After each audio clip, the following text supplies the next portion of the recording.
नमस्कार दोस्तों, we इंस्पिरिट्स YouTube channel पर आपका दिल से स्वागत है। मनुष्य का जीवन सदैव प्रसन्नता से भरा रहे ये आवश्यक नहीं है। सुख और दुख दोनों एक ही सिक्के के दो पहलू हैं। यदि मनुष्य के जीवन में दुख और बुरा समय नहीं होगा तब वह अच्छे समय के महत्व को कभी नहीं समझ पाएगा। कई व्यक्ति ऐसे होते हैं जब उनके जीवन में समस्याएं आती है तब वह बार बार यही कहते हैं कि आखिर अच्छा समय कब आएगा, किंतु अच्छा समय भाग्य पर निर्भर करता है। साथ ही हमारे कर्म भी हमें अच्छे समय तक पहुंचने में सहयोग करते हैं। मनुष्य के जीवन में होने वाली घटनाओं को ईश्वर तरह तरह से संकेत देकर उसे बताने का प्रयास करते हैं कि तुम्हारा अच्छा समय जल्द आएगा, थोड़ा धीरज रखो। ऐसे में जानकारी के अभाव में व्यक्ति उन संकेतों का गलत अर्थ निकाल लेते हैं या फिर उनका स्वागत नहीं करते।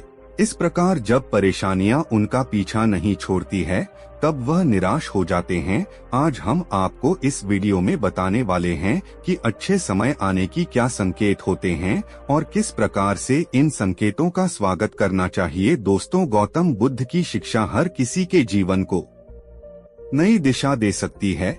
अगर आप भी इसे मानते हैं तो कमेंट्स में नमो बुद्धाय लिखना मत भूलिए। इस कहानी को अंत तक सुनिए और वीडियो के साथ बने रहिएगा। आइए कहानी की शुरुआत करते हैं। बहुत समय पहले की बात है। एक गांव में एक गरीब आदमी रहता था। वह आदमी अपने जीवन के दुखों से बहुत अधिक परेशान रहता था। जब कभी वह कोई काम करने जाता तो वह काम सफल होते होते रह जाता था। आखिरी क्षणों में असफलता ही उसके हाथ लगती थी। कभी वह स्वास्थ्य को लेकर परेशानी में रहता था तो कभी उसके परिवार में अकाल मृत्यु हो जाती थी।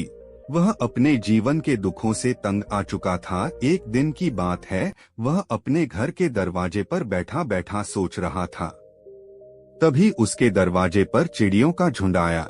वह पहले से ही परेशान था। चिड़ियों को देखकर उसने उन्हें भगाना शुरू कर दिया। सभी चिड़िया उसके दरवाजे से दूर हो गई। उस व्यक्ति की यह विशेष आदत थी, जब भी वह किसी जानवर को अपने घर के आसपास देखता था तब उसे मारने और भगाने लगता था। साधु संतों को देखकर वह कभी उन्हें प्रणाम नहीं करता था बल्कि मुंह फेर कर वहां से चला जाता था। आखिरकार लगातार परेशानी झेलते हुए जब उसकी हिम्मत टूट गई तब एक दिन उसने निर्णय ले लिया कि अब वह इस जीवन को समाप्त कर देगा। वह अपना घर छोड़कर गांव से बाहर चला गया और नदी को देखते ही उसमें छलांग लगा दी। लेकिन यह क्या, दो सन्यासियों ने उसे नदी के पानी से बाहर निकाल दिया। दरअसल जब वह नदी में छलांग लगा रहा था वहां पर एक सन्यासी और उनके दो शिष्य बैठे हुए थे। उस व्यक्ति को नदी में छलांग लगाता हुआ देखकर सन्यासी ने अपने शिष्यों को आदेश दिया और उस व्यक्ति को पानी से बाहर निकाला गया। पानी से बाहर आते ही वह व्यक्ति सन्यासी के ऊपर चिल्लाया। उसने कहा कि आपने मेरी जान क्यों बचाई?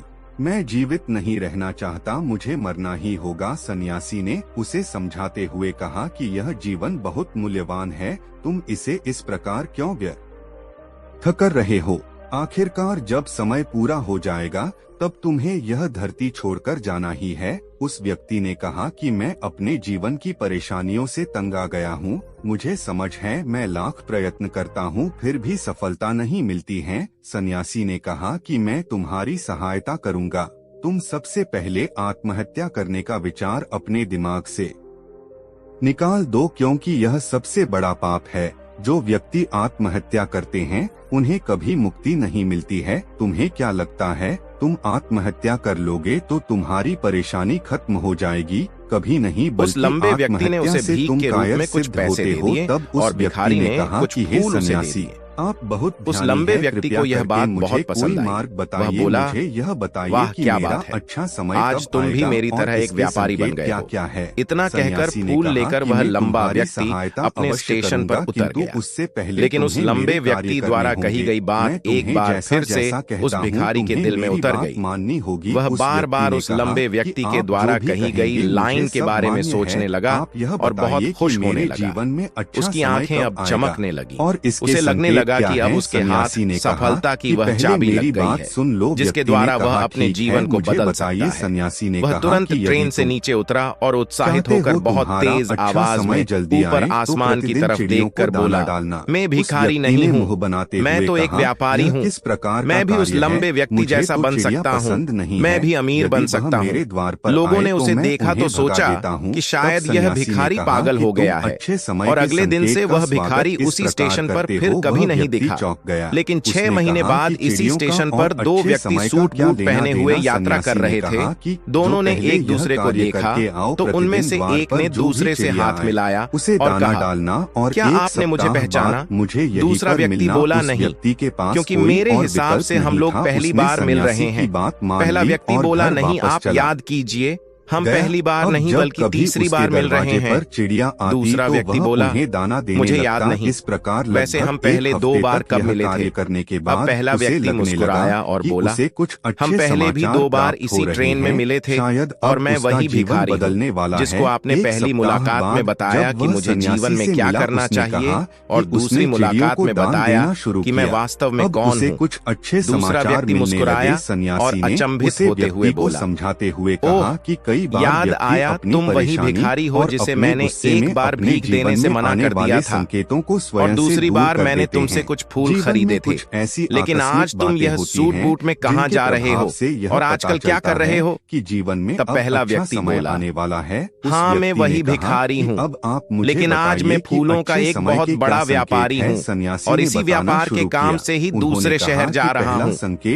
कुछ देर रुकने के बाद वह फिर बोला, आपने मुझे पहली मुलाकात में प्रकृति का वह नियम बताया था, जिसके अनुसार हमें तभी कुछ मिलता है जब हम कुछ देते हैं। दरअसल चिड़िया लेन देन का यह नियम वास्तव में काम करता है। मैंने यह बहुत अच्छी तरह महसूस किया है, लेकिन मैं खुद को हमेशा भिखारी ही समझता रहा। इससे ऊपर उठकर मैंने कभी सोचा ही नहीं। और जब आपसे मेरी दूसरी मुलाकात हुई, तब आपने मुझे बताया कि मैं एक व्यापारी बन चुका हूँ।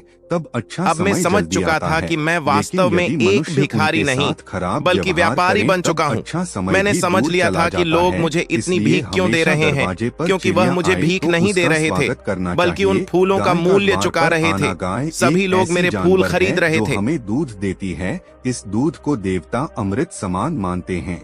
वेदों शास्त्रों में गायों की पूजा का भी विधान है। कहा जाता है कि जब कभी घर में रोटी बनती है तो पहली रोटी गाय को समर्पित करना चाहिए। जब कभी घर के आसपास गाय दिखाई दे तो उसे अच्छा संकेत मानते हुए रोटी अवश्य खिलाना चाहिए। गाय ईश्वर को प्रिय होती हैं। जो भी मन से गाय की सेवा करते हैं, ईश्वर उनके ऊपर प्रसन्न रहते हैं। गाय को कभी परेशान नहीं करना चाहिए, बल्कि उन्हें ईश्वर का संदेश वाहक मानकर सदैव उनके स्वागत करना चाहिए। स्वप्न में पितरों के दर्शन होना, यदि कभी भी स्वप्न में पूर्वजों के दर्शन हो तो इसे अच्छा संकेत मानना चाहिए। हमारे पूर्वज भले ही हमसे दूर होते हैं, किंतु किसी न किसी प्रकार से वह हमसे जुड़े होते हैं। उनका स्वप्न में आना अच्छे समय आने का संकेत होता है। वह हमें आने वाले अच्छे समय के लिए संदेश देने आते हैं। इसलिए जब कभी सपने में पूर्वजों के दर्शन हो तो इसे बुरा नहीं मानना चाहिए, बल्कि उसे अच्छा मानते हुए मन को प्रसन्न रखना चाहिए। अपने पूर्वजों के प्रति सदैव नतमस्तक रहना चाहिए और प्रतिदिन उन्हें ईश्वर मानकर प्रणाम अवश्य करना चाहिए। पूजा करते आंखों में आंसू आना आमतौर पर पूजा पाठ नित्य कर्म होते हैं, यह प्रतिदिन करना चाहिए। किंतु कोई व्यक्ति भक्ति भाव में इतना अधिक लीन हो जाते हैं कि पूजा करते समय उनकी आंखों से आंसू आने लग जाते हैं। यह ईश्वर का सबसे अच्छा संकेत होता है कि अब अच्छा समय शुरू होने वाला है। यदि आपके साथ इस प्रकार का कुछ भी हो रहा है तो ईश्वर को धन्यवाद देना चाहिए। ईश्वर स्वयं आपसे जुड़ना चाहते हैं, तभी उन्होंने आपका हृदय में इस प्रकार की भक्ति भावना भर दी है कि जब आप पूजा पाठ करने जा रहे हैं तो आपको भावनाएं महसूस हो रही है और आंखों में आंसू आ रहे हैं। इसे अच्छा संकेत माना चाहिए। साथ ही ईश्वर में और अधिक मन लगाना चाहिए। कठिन समय में साधु संतों के दर्शन, कभी जीवन में बहुत अधिक कठिनाई का समय हो और साधु संतों के दर्शन हो रहे हैं तब इसे समय का अच्छा संकेत मानना चाहिए। साधु संत बड़े ही प्रतापी होते हैं और उनका ईश्वर के साथ गहरा संबंध होता है। वे ईश्वर के प्रतिनिधि के रूप में कार्य करते हैं। उनके दर्शन होने पर उन्हें प्रणाम करना चाहिए। उन्हें भोजन इत्यादि कराकर सदैव उनके सामने नतमस्तक रहना चाहिए। जब कभी उन्हें देखे तो प्रणाम अवश्य करना चाहिए। उनके प्रति विनम्रता अच्छे समय को जल्दी लेकर आती है, कठिन समय सदैव नहीं रहता है। और साधु संतों के दर्शन तो कठिन समय को दूर करने में सहायता करते हैं। इसलिए जब कभी साधु संतों के दर्शन हो तो ईश्वर को धन्यवाद देते हुए उनका स्वागत करना चाहिए। अचानक से रास्ते मिलना। कई बार व्यक्ति जब कठिनाई में होते हैं तो उन्हें कोई रास्ता नहीं सूझता है, किंतु जब वह पूजा पाठ इत्यादि करते हैं अथवा पुण्य कर्म करते हैं तो ईश्वर उन्हें अवश्य रास्ता दिखाते हैं। यदि आप परेशानी में और अचानक से आपके दिमाग में कोई बात आ रही है कि यह करने से शायद मेरी परेशानी दूर हो सकती है, तो उसे तुरंत कर डालना चाहिए, क्योंकि यदि आपके दिमाग में वह बात आई है तो इसके पीछे ईश्वरीय शक्तियां हैं जो आपको सहायता कर रही है ताकि आप समाधान तक जल्दी पहुंच सके। इसलिए परेशानी के समय मन में सबसे पहले समाधान का जो विचार आ रहा है उसे तुरंत कर लेना चाहिए। ऐसा करने से आपका अच्छा समय जल्दी शुरू होता है। सन्यासी की बातें सुनकर उसे व्यक्ति ने उन्हें धन्यवाद दिया और कहा कि आपने मेरे जीवन की रक्षा की है।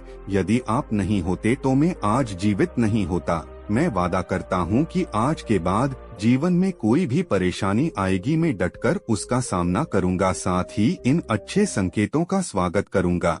कभी किसी जानवर को देखकर उसे पर अत्याचार नहीं करूँगा। इस प्रकार सन्यासी ने उस व्यक्ति को जीवन की नई राह दिखाई। दोस्तों, उम्मीद करते हैं कि आपको यह वीडियो पसंद आई होगी। अगर वीडियो अच्छी लगी तो इस वीडियो को लाइक जरूर करें और चैनल को सब्सक्राइब करें। कल फिर मिलते हैं एक ऐसी ही नई कहानी के साथ। तब तक के लिए अपना ख्याल रखें। धन्यवाद।